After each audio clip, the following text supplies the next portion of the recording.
Hi sir, ನಮಸ್ಕಾರ. ನಮಸ್ತೆ. YouTube ಚಾನಲ್ಗೆ ಸ್ವಾಗತ ಸರ್. Thank you sir. ನಿಮ್ಮ ಊರು ಸಾಣೆಹಳ್ಳಿನಾ ಸರ್? ನಿಮ್ಮೂರು? ಇಲ್ಲ, ನಾನು ಹುಟ್ಟಿದ ಬೆಂಗಳೂರಲ್ಲೇ. ನಮ್ಮ ಊರು ಮೂಲತಃ ಮಂಡ್ಯ. ಸಾಣೆಹಳ್ಳಿ. ನಾನು ರಂಗ ಶಿಕ್ಷಣ ಪಡೆದಿದ್ದು, ಅದಕ್ಕೆ ರಾಜೇಶ್ ಸಾಣೆಹಳ್ಳಿ ಅಂತ ಇಟ್ಕೊಂಡಿದ್ದೀನಿ. ಸಾಣೆಹಳ್ಳಿ ಯಾವಾಗ ಜಾಯ್ನ್ ಆಗಿದ್ದು ಸರ್ ನೀವು? ಸಾಣೆಹಳ್ಳಿ 2015 ಮತ್ತು 16. ಎಷ್ಟು ವರ್ಷ ಕೋರ್ಸು ಸರ್ ಅದು ನಿಮ್ಮದು? ಅದು ಟೋಟಲಿ 2 ವರ್ಷ ಕೋರ್ಸು. 1 ವರ್ಷದಲ್ಲಿ ರಂಗಶಾಲೆಯಲ್ಲೇ ಇರಬೇಕು, 1 ವರ್ಷ ಆಲ್ ಓವರ್ ಕರ್ನಾಟಕ ತಿರುಗಾಟನ ಮಾಡ್ತೀವಿ.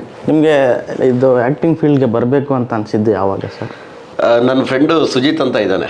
ಅವನು ಕ್ಲಾಸ್ಮೇಟ್ ಸೀರಿಯಲಲ್ಲಿ ಹೀರೋ. ಈಗ ಹಲವಾರು ತುಂಬ ಸಿನಿಮಾಗಳಲ್ಲಿ ಬೇರೆ ಬೇರೆ ಕಳನಟನಾಗಿ ಬೇರೆ ಬೇರೆ ಪಾತ್ರಗಳನ್ನ ಮಾಡ್ತಿದ್ದಾನೆ. ಮುಖ್ಯ ಭೂಮಿಕೆಯಲ್ಲೇ ಇದ್ದಾನೆ.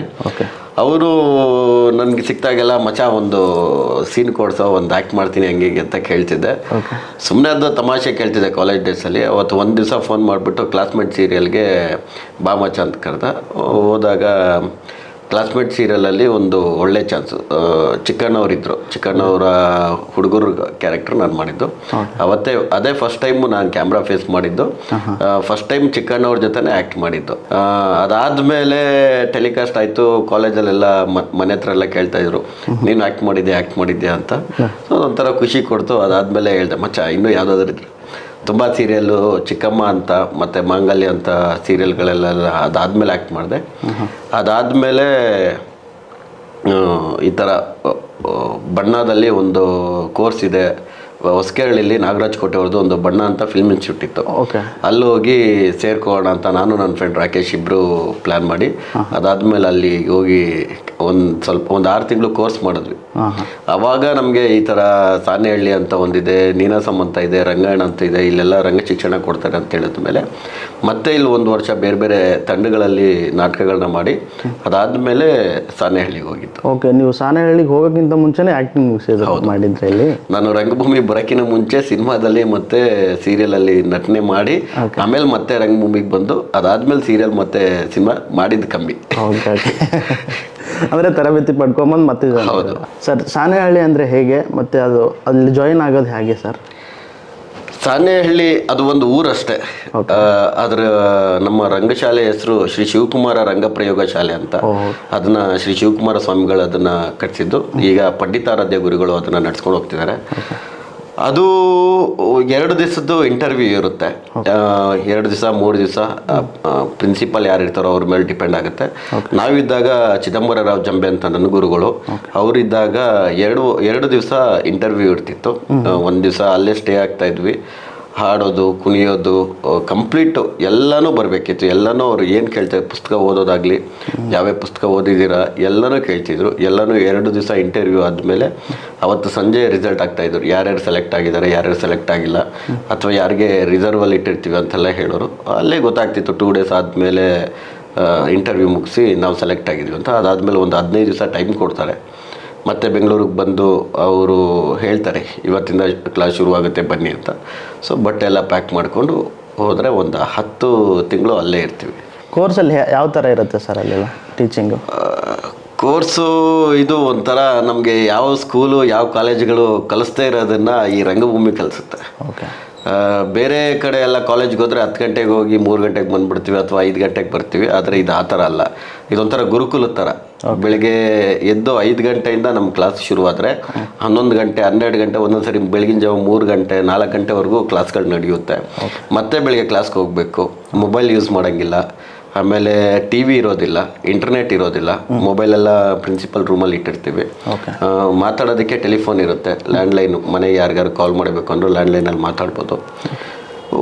ತುಂಬ ಚೆನ್ನಾಗಿರುತ್ತೆ. ಅಂದರೆ 3 ಟೈಮ್ ಊಟ ಕೊಡ್ತಾರೆ, ₹1 ದುಡ್ಡು ಬೇಕಾಗಿಲ್ಲ. ನಾವು ನಮ್ಮ ಕೆಲಸ ಕಲಿಕೆಗಷ್ಟೇ. ಅಲ್ಲಿ 90% ಕಲಿಕೆನೆ, ಇನ್ನು 10% ನಮ್ಮ ಬೇರೆ ಬೇರೆ ಆ್ಯಕ್ಟಿವಿಟೀಸ್ ಬಿಟ್ಟರೆ ಇದು ತುಂಬ ಚೆನ್ನಾಗಿರುತ್ತೆ ಕೋರ್ಸು. ಬೆಳಗ್ಗೆ 5 ಗಂಟೆಯಿಂದ ಕ್ಲಾಸ್ ಶುರುವಾದರೆ ಮುಗಿಯೋದೆ ಮಧ್ಯರಾತ್ರಿ. ನಮಗೆ ಬೆಳಕಾಯ್ತಾ, ಬಿಸಿಲು ಬಂತ, ಮಳೆ ಬಂತ ಏನೂ ಗೊತ್ತಿರಲ್ಲ.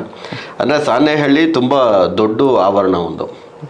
ಅಲ್ಲಿ ಎಲ್ಲ ಥರನೂ ರಂಗಮಂದಿರಗಳಿದ್ದಾವೆ. ಗ್ರೀಕ್ ಥಿಯೇಟ್ರ್ ಇದೆ, ಇಂಟಿಮೇಟ್ ಇದೆ, ಆಮೇಲೆ ಗ್ರೀನ್ ಹೌಸ್ ಅಂತ ಇದೆ, ಕುಟೀರ ಅಂತ ಇದೆ. ಆಮೇಲೆ ಮರದ ಕೆಳಗಡೆ ಪಾಠ ಮಾಡ್ತಾರೆ. ಒಂದೊಂದು ಸೆಕ್ಷನ್ ಒಂದೊಂದರಲ್ಲಿ ಮಾಡ್ತಾರೆ. ಸೊ ಆ ಥರ ಎಲ್ಲ ಕಂಪ್ಲೀಟ್ ಪ್ಯಾಕೇಜ್. ಕಳಾರಿ ಇರುತ್ತೆ, ಯಕ್ಷಗಾನ ಇರುತ್ತೆ, ಕಥಕ್ ಇರುತ್ತೆ, ಅಂಗೋಪಂಗ ಸಾಧನ ಅಂತ ಇರುತ್ತೆ, ವಾಯ್ಸ್ ಎಕ್ಸಸೈಸ್ ಇರುತ್ತೆ. ಅದಾದಮೇಲೆ ಬೇರೆ ಬೇರೆ ಪ್ರೊಡಕ್ಷನ್ಗಳಿರುತ್ತೆ, ಬೇರೆ ಬೇರೆ ಸ್ಟೇಟಿಂದ ಎಲ್ಲ ಬರ್ತಾರೆ. ನೀನಾಸಂ ಮುಗಿಸಿರೋರು ಬರ್ತಾರೆ, Delhi university, Singapore school of drama ಮುಗಿಸಿರೋರು ಬರ್ತಾರೆ. ಒಳ್ಳೆ ಒಳ್ಳೆ ಟೀಚರ್ಗಳು ಬಂದು ಅಲ್ಲಿ ಕ್ಲಾಸ್ನ ತೊಗೊಳ್ತಾರೆ. ತುಂಬ ಚೆನ್ನಾಗಿರುತ್ತೆ. ಮತ್ತು ಇದು ತಿರುಗಾಟ ಅಂದರೆ ಯಾವ ಥರ ಸರ್ ತಿರುಗಾಟ ಒಂದು 10 ತಿಂಗಳು ನಾವೇನು ಕೋರ್ಸ್ ಮಾಡಿರ್ತೀವಲ್ಲ, ಸ್ಟಾರ್ಟಿಂಗು ಒಂದು 3 ತಿಂಗಳು ನಮಗೆ ಜೋಶಲ್ಲಿ ಇರುತ್ತೆ. ನಾವು ಸೆಲೆಕ್ಟ್ ಆಗಿರ್ತೀವಲ್ಲ, ಹಂಗೆ ಮಾಡ್ತೀವಿ ಹಿಂಗೆ ಮಾಡ್ತೀವಿ ಅಂತ. ಅದು ಹೋಗ್ತಾ ಹೋಗ್ತಾ ತಣ್ಣಗಾಗುತ್ತೆ. ಊಟ ಕರೆಕ್ಟಾಗಿ ಅಡ್ಜಸ್ಟ್ ಆಗ್ತಿರಲ್ಲ, ಫ್ಯಾಮಿಲಿ ನೆನಪಾಗ್ತಿರ್ತಾರೆ. ಬೆಳಗ್ಗೆಯಿಂದನೂ ಕೆಲಸ ಅಂತ ಅಡ್ಜಸ್ಟ್ ಆಗಿಬಿಟ್ಟಿರ್ತೀವಿ. ಕೊನೆಗೆ ಹೆಂಗಾಗೋಗುತ್ತೆ ಅಂದರೆ, ಇನ್ನು 100 ದಿವಸ ಇದ್ದಂಗೆ ದಿನಗಳನ್ನ ಎಣ್ಸೋದಕ್ಕೆ ಶುರು ಮಾಡ್ತೀವಿ. ಇವತ್ತು ಇನ್ನು 100 ದಿವಸ ಇದೆ, ಇನ್ನು 50 ದಿವಸ ಇದೆ, ಇನ್ನು 40 ದಿವಸ ಇದೆ, ಇನ್ನು 30 ದಿವಸ, ಇನ್ನು 10 ದಿವಸ ಅನ್ನೋಕ್ಕೆ ಶುರು ಮಾಡಿಬಿಡ್ತೀವಿ. ಅದಾದ್ಮೇಲೆ ಇನ್ನೇನು ಇಲ್ಲಿಂದ ಓಡ್ತಾ ಇದ್ದೀವಿ ಅಂದರೆ ಖುಷಿ, ಅಪ್ಪ 1 ವರ್ಷದ ಕೋರ್ಸ್ ಮುಗೀತು, ಇನ್ನು ಹೋಗೋದೆ ಮನೆಗೆ ಅಂತ. ಮತ್ತು ಮನೆಗೆ ಬಂದು ಒಂದು 2 ದಿವಸಕ್ಕೆ ಬೇಜಾರಾಗ್ಬಿಟ್ಟಿರುತ್ತೆ. ಅಲ್ಲಿ ಬೆಳಗ್ಗೆಯಿಂದನೂ ಕೆಲಸ ಮಾಡಿ ಕಲ್ತು ಮನೆಗೆ ಬಂದು ಅಡ್ಜಸ್ಟೇ ಆಗಲ್ಲ. ಓಕೆ, ಏನಾದರೂ ಮಾಡ್ತಿರ್ಬೇಕು ಅಂತ ಅನಿಸುತ್ತೆ. ಇಲ್ಲಿ 15 ದಿವಸನೂ ನಮ್ಮ ಕೈಲಿ ಇರೋಕ್ಕಾಗಲ್ಲ. ಯಾವಾಗ ನಾವು 1 ವರ್ಷ ಅಂತ ಹೋಗಿರ್ತೀವಲ್ಲ, ಅವಾಗ ಇನ್ನೊಂದು ವರ್ಷ ಹೋಗ್ಬೇಕು ಅಂತ ಅನಿಸಿ, ಅದು ಕಷ್ಟ ಅಂತ ಗೊತ್ತಿರುತ್ತೆ. ಆದರೂ ಪರವಾಗಿಲ್ಲ ಅಂತ ಹೇಳ್ಬಿಟ್ಟು ಮತ್ತೆ 2ನೇ ವರ್ಷ ತಿರುಗಾಟಕ್ಕೆ ಹೋಗ್ತೀವಿ. ತಿರುಗಾಟದಲ್ಲಿ 9 ತಿಂಗಳು ಕೋರ್ಸು, 3 ತಿಂಗಳು ನಮಗೆ ಅಲ್ಲಿ ನಾಟಕನ ಕಲಿಸ್ತಾರೆ. ಇನ್ನು 6 ತಿಂಗಳು ಬೇರೆ ಬೇರೆ ಊರುಗಳಿಗೆ ಹೋಗಿ 3 ದಿವಸ ಒಂದೊಂದು ಊರಲ್ಲಿ ಇರ್ತೀವಿ. ಬೇರೆ ಬೇರೆ ಊರುಗಳಿಗೆ ಹೋಗಿ ಬೇರೆ ಬೇರೆ ನಾಟಕಗಳು, ಅಂದರೆ 3 ನಾಟಕ ರೆಡಿ ಮಾಡ್ಕೊಂಡು ಹೋಗಿರ್ತೀವಿ. ಆ ನಾಟಕಗಳ ಬೇರೆ ಬೇರೆ ಊರಲ್ಲಿ ಕಂಟಿನ್ಯೂಸ್ ಆಗಿ 6 ತಿಂಗಳು ನಾವು ಆ್ಯಕ್ಟ್ ಮಾಡ್ತೀವಿ. ಆ 3 ನಾಟಕನೇ ಎಲ್ಲ ಅದೇ 3 ನಾಟಕನೇ ಆ್ಯಕ್ಟ್ ಮಾಡ್ತಾ ಇರ್ತೀವಿ. ತಿಂಗಳಿಗೆ ಸ್ಯಾಲ್ರಿ ಅಂತ ಕೊಡ್ತಿರ್ತಾರೆ. 2ನೇ ವರ್ಷದಿಂದ ಊಟಕ್ಕೆ ಅಂತ ಒಂದಿಷ್ಟು ಕಟ್ ಮಾಡ್ಕೊಳ್ತಾರೆ 3 ತಿಂಗಳಲ್ಲಿ. ಅದಾದಮೇಲೆ ಪ್ರತಿ ತಿಂಗಳು ನಮಗೆ ನಾವಿದ್ದಾಗ 6,000 ರೂಪಾಯಿ ಸಂಬಳ ಇತ್ತು. ಓಕೆ, ಒಂದು ತಿಂಗಳಿಗೆ 30 ದಿವಸನೂ ಶೋ ಮಾಡಬೇಕಿತ್ತು. ಸರ್, ನಿಮಗೆ ಕೋರ್ಸಲ್ಲಿ ಇರಬೇಕಾದ್ರೆ ಈ ಕ್ಷಣನ ನಾನು ಮರೆಯೋದೇ ಇಲ್ಲ ಜೀವನದಲ್ಲಿ ಅಂತ ಅನಿಸಿದ್ದು ಯಾವುದಾದ್ರೂ ಇದೆಯಾ ಸರ್? 10 ತಿಂಗಳು ಮರೆಯೋಕ್ಕಾಗಲ್ಲ. ಓಕೆ, ಅಂಥ ಕ್ಷಣಗಳೇ ಅಲ್ಲಿ ಸಿಗೋದು. ಯಾಕಂದರೆ 20 ಜನ ಒಂದೇ ಫ್ಯಾಮಿಲಿ ಥರ ಇರ್ತೀವಿ. 20 ಜನ ಇರ್ತೀವಿ, 15 ಜನ ಹುಡುಗರು, 5 ಜನ ಹುಡುಗಿರು ಇರ್ತೀವಿ. ಅದಾದಮೇಲೆ ಪ್ರಿನ್ಸಿಪಲ್ಲು ಅವರು ಅಲ್ಲೇ ಇರ್ತಾರೆ ನಮ್ಮ ಜೊತೆನೆ. 2 ಟೀಚರ್ ಇರ್ತಾರೆ. ನಾವಿದಾಗ ಒಬ್ಬರಿದ್ದರು, ಅವರು ನಮ್ಮ ಜೊತೆನೇ ಇರ್ತಾರೆ. ಅದು ಬಿಟ್ಟರೆ ಬೇರೆ ಬೇರೆ ಫ್ಯಾಕಲ್ಟೀಸ್ ಬರ್ತಾರೆ. 5 ಡೇಸು, 10 ಡೇಸು, 15 ಡೇಸು ಆ ಥರ ಅವರು ನಮ್ಮ ಜೊತೆನೇ ಸ್ಟೇ ಆಗ್ತೀವಿ. ಎಲ್ಲ ಜೊತೆಲೇ ಇರ್ತೀವಿ. ಊಟಕ್ಕೂ ಜೊತೆಲೇ ಇರ್ತೀವಿ. ನಾವು ತಿನ್ನೋದೇ ಅವರು ತಿಂತಿರ್ತಾರೆ. ಮಲಗೋದು ಜೊತೆಲೇ, ಒಂದೇ ಇದರಲ್ಲೇ ಇರ್ತೀವಿ. ಕೆಳಗಡೆ ಕ್ಲಾಸಸ್ ನಡೆಯುತ್ತೆ, ಮೇಲ್ಗಡೆ ನಮ್ದು ರೂಮ್ ಇರುತ್ತೆ. ಎಲ್ಲ ಚೆನ್ನಾಗಿರುತ್ತೆ. ಅಂದರೆ ಬೇರೆ ಬೇರೆ ಅಂತ ಅನ್ಸೋದೇ ಇಲ್ಲ. ಈಗ ಬೇರೆ ಕಾಲೇಜ್ಗೆ ಹೋದರೆ ಮನೆಯಿಂದ ಹೋಗ್ತೀವಿ, ಆ ಥರದ್ದು ಏನಿಲ್ಲ. ಬೆಳಗ್ಗೆ 5 ಗಂಟೆಗೆ ನಾವು ಎಷ್ಟೊಂದು ಸರಿ ಬೆಳಗ್ಗೆ ಹೊತ್ತು ಎದೊಳಕ್ಕಾಗಲ್ಲ ಅಂತ ರಿಹರ್ಸಲಲ್ಲೇ ಮಲ್ಕೊಂಡ್ಬಿಡ್ತಾ ಇದ್ವಿ, ಬೆಡ್ ತೊಗೊಂಡು ಬೆಳಗ್ಗೆ ಎದೊಳಕ್ಕಾಗಲ್ಲ ಅಂತ. ಅದೆಲ್ಲ ಮರೆಯೋಕ್ಕಾಗೋದಿಲ್ಲ. 5 ಗಂಟೆ ಕ್ಲಾಸು ಅಂದಾಗ. ಆಮೇಲೆ ನಮ್ಮ ಜಂಬೆ ಸರ್ ಅಂತ ಇದ್ದರು, ಅವ್ರು ಪ್ರಿನ್ಸಿಪಲ್ಲು. ನಾವು ರಾತ್ರಿ ಹೊತ್ತು ಲೇಟಾಗಿ ಮಲಗಿದಾಗ ಬೆಳಗ್ಗೆ ಹೊತ್ತು ಬೇಗ ಎದೊಳಕ್ಕಾಗ್ತಿರ್ಲಿಲ್ಲ. ಎಷ್ಟೊಂದು ಸರಿ ಯೂನಿಫಾರ್ಮ್ ಹಾಕ್ಕೊಂಡೇ ಮಲ್ಕೊಳ್ತಾ ಇದ್ವಿ. ಬೆಳಗ್ಗೆ ಯಾರು ಯೂನಿಫಾರ್ಮ್ ಹಾಕ್ಕೊಳ್ತಾರೆ ಅಂತ ರಾತ್ರಿನೇ ಯೂನಿಫಾರ್ಮ್ ಹಾಕ್ಕೊಂಡು ಮಲ್ಕೊಂಡ್ಬಿಡ್ತಾ ಇದ್ವಿ. ಅದೆಲ್ಲ ಮರೆಯೋದಕ್ಕಾಗದೇ ಇರೋಂಥ ಕ್ಷಣಗಳು. ಕಠಿಣ ಕ್ಷಣ ಅಂತ ಯಾವುದಾದ್ರೂ ಅನಿಸಿದೆಯಾ ಸರ್? ಕಠಿಣ ಕ್ಷಣ ಅಂದರೆ ಯಕ್ಷಗಾನ. ಓಕೆ, ಆ ಟೈಮಲ್ಲಿ ನಮಗೆ ಯಕ್ಷಗಾನನೂ ಇತ್ತು, ಮತ್ತು ಕಥಕ್ದು ಅಂಗೋಪಂಗ ಸಾಧನ ಅಂತ ಇತ್ತು. ಯಕ್ಷಗಾನಕ್ಕೆ ಚಂಡೆ ನಾಗರಾಜ್ ಅವರು ಬಂದಿದ್ದರು. ಕಥಕ್ ಅಂಗೋಪಂಗ ಸಾಧನಕ್ಕೆ ಬಂದು ನಮ್ಮ ಕೇರಳದ ಕಲಾಮಂಡಲದಲ್ಲಿ ಪ್ರಶೋಭ್ ಸರ್ ಅಂತ ಇದ್ದರು. ಅವರು ಕನ್ನಡ ಬರ್ತಿರ್ಲಿಲ್ಲ. ಅವರು ಬೆಳಗ್ಗೆ ಆದರೆ ಸಾಕು ಹಿಂಗೆ ಸಿಕ್ಕಾಬಟ್ಟೆ ವರ್ಕ್ ಮಾಡಿಸೋರು. ಅದಾದಮೇಲೆ ಮತ್ತೆ ಯಕ್ಷಗಾನ ಇರ್ತಿತ್ತು. ನಾವು ಯಕ್ಷಗಾನ ಹಿಂಗೆ ಹೆಜ್ಜೆ ಹಾಕ್ತಾ ರೌಂಡ್ ಹೊಡಿಬೇಕಾದ್ರೆ ಗಡಿಯಾರನೇ ನೋಡ್ತಾ ಇದ್ವಿ. ಹಿಂಗೆ ಹೋಗಿ ಒಂದು ರೌಂಡ್ ಬಂದರು, ಆ ಗಡಿಯಾರ ಓಡ್ತಾನೆ ಇಲ್ಲ, ಇದೆ ನಿಂತೋಗ್ಬಿಟ್ಟಿದ್ಯಾ. ಈ ಅರ್ಧ ಗಂಟೆ 1 ಅವರ್ ಯಾವಾಗ ಅದು ಒಂದು ವರ್ಷದ ಥರ ಕಳೀತಾ ಇತ್ತು ನಮಗೆ. ಅಷ್ಟು ಫಿಸಿಕಲಿ ಸ್ಟ್ರೈನ್ ಆಗ್ತಿತ್ತು. ಬಟ್ ಅದೆಲ್ಲ ಮರೆಯೋದಕ್ಕಾಗೋದಿಲ್ಲ. ಅಲ್ಲಿ ನಿಮಗೆ ಯಾರಾದರೂ ಇಷ್ಟವಾದರು ಅಥವಾ? ಜಂಬೆ ಸರು ಪ್ರತಿ ದಿನ ಅವರು ಹೇಳ್ಕೊಡ್ತಾ ಇದ್ರು ರೀತಿನೇ ಆ ಥರ ಇತ್ತು. ಈಗ ಯಾವುದಾದ್ರೂ ಒಂದು ಗಿಡ ಆದರೆ ನಾವು ಸುಮ್ಮನೆ ಹಿಂಗೆ ತಳ್ಳೋಗ್ತಿದ್ವಿ, ಅವರಾದರೆ ಬೈತಿದ್ರು, ಆ ಗಿಡಕ್ಕೂ ಜೀವ ಇದೆ, ಅದನ್ನು ಹಿಂಗೆ ಇದು ಮಾಡಬಾರ್ದು, ಅದನ್ನು ಸಂರಕ್ಷಿಸಬೇಕು, ಅಥವಾ ಹೂವನ್ನ ಕೀಳಬಾರ್ದು. ನಾವು ಹೂವು ಅಂದರೆ ತುಂಬ ಚೆನ್ನಾಗಿದ್ರೆ ಕಿತ್ಬಿಟ್ಟು ಇಟ್ಬಿಡ್ತಾ ಇದ್ವಿ.